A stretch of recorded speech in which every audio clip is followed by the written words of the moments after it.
Mr Speaker, it's always been clear to me that this national government hates local government. It always seeks to diminish it. It always seeks to micro-control it. It always seeks to castrate local democracy and decision-making. It thinks it knows best and that local councils need to be told how to deliver facilities and services. In fact, councils already do long-term planning, have fair development contributions and don't need to be told how to suck eggs by this government. The worst part of this utterly misguided bill is the new and totally unnecessary provision about development contributions. This is retrograde legislation which will worsen local government performance and not improve it. The changes will reduce costs for developers but will increase costs for ratepayers. National has clearly been influenced by developers who will no doubt make donations to the National Party, but National spits on the needs and rights of local communities to make their own decisions about what is fair and appropriate and who pays for what. Mr Speaker, the reason why these provisions are misguided and unnecessary are that they will not help to substantially reduce the cost of new homes. That is supposed to be why the limits on development contributions are being introduced, although the last speech I heard from Mr Heatley hardly justifies that at all. In fact, the reason is to help National's developer mates to make more money. Local Government New Zealand figures show that development contributions only comprise an average of 4% of the cost of a new home. These new provisions will only reduce development contributions by, at the most, 10%. So overall, the effect of these changes is to reduce house costs by a pathetic 0.4% on average. Big deal.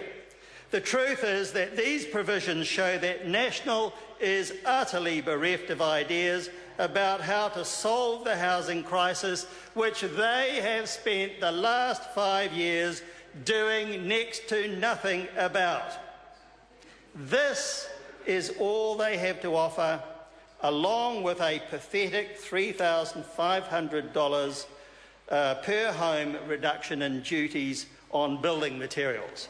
These things are not just drops in the bucket, they are drops in the ocean. These measures are a poor excuse for a real housing policy. What is needed in this country is a comprehensive housing plan, long-term, as set out in New Zealand First's housing policy. In his speech introducing the bill, Maurice Williamson spoke about the principles in relation to development contributions. He showed how badly National has got this wrong.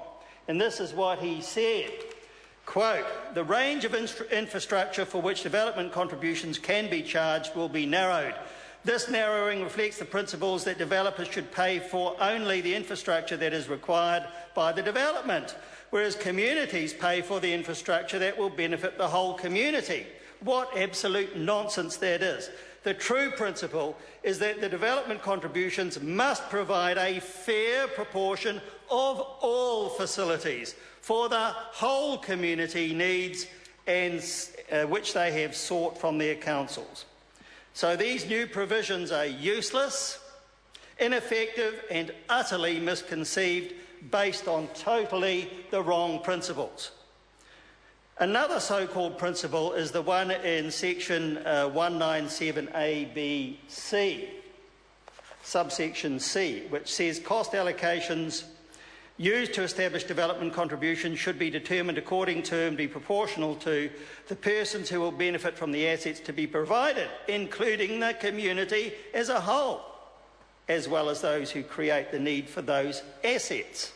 What absolute nonsense that statement is. How could it possibly be both proportionate to the persons who benefit and to the community as a whole? It's an utterly illogical and self-defeating statement. It shows just how badly this bill has been thought out. Another principle is in 197AB(d)(1), which requires development contributions to be used for the activities for which they were collected. This effectively requires hypothecation, putting all contributions into special accounts to be used only when and by some unknown mechanism they can be spent. That is not only unnecessary, it is an absolute bureaucratic nightmare to administer and is very, very badly thought out. These changes on development contributions deliver no new benefits, unless, of course, you regard 0.4% on an average house to qualify as a benefit. So really no real benefits at all, but they are bad news for ratepayers because they will ensure that rates go up and go up fast. That is not what the people in this country are looking forward to. Rates are high enough already. This government in the past has railed against rates increases, and now they're putting it up with this legislation. Well, let me give them a message, and especially that member who just spoke. There is no free lunch. If development contributions do go down, then believe me, there is no other thing than for rates to go up. Now, spend less, I'll come to that in just a moment. In Christchurch, additional costs of this bill is $32.2 million over 10 years. That's that council's own estimate. And that, of course, has to be found in rates. That's why the rates will have to go up and go up significantly. And that's in a city that's already stressed in the provision of infrastructure, and for a council which is already struggling greatly in dealing with its costs for the reasons that we all know. But, Mr. Speaker, that isn't all. These changes will also drive down both the scope and range of community facilities provided by councils as demanded by their communities. And that's the answer I give to that member who just spoke. He says spend less. Well, it's not that easy. The fact is that communities don't want to have the scope and range of community facilities reduced. They want them improved. And the proper way to do that is a fair proportion to be met through development contributions. This bill won't deliver that. But more than that, it also drives down the quality of those facilities. In fact, the truth is that if this bill passes and is implemented, and I hope it will be repealed if it does, then many such facilities will not be built at all. Mr. Speaker, the bill limits the use of development contributions to only community halls, playgrounds and toilets. That's pathetic. There is a long list of other things that should be included: community libraries, kids' swimming pools, adults' training pools and gyms and fitness facilities, local parks, area sports fields and facilities, facilities for the elderly, reserves for conservation, drainage, retention and similar purposes. All these are necessities to build communities, not just housing ghettos. Furthermore, is the effect of developments to drive capacity increases, not just for water, sewage and drains and local roads for new developments, but also arterial roads capacity increases for them, including bridges and traffic control infrastructure, also major sewerage and drainage collectors and pumps, public transport facilities and services, and the list goes on. Mr. Speaker, the limit in the legislation is ludicrous.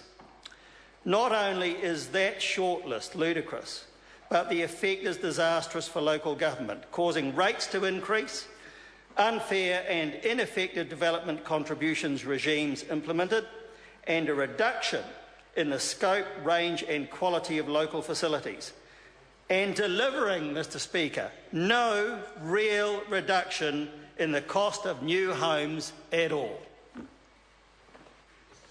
Paul Goldsmith. Thank you, Mr. Speaker. My pleasure to speak in favour of this, the Local Government Act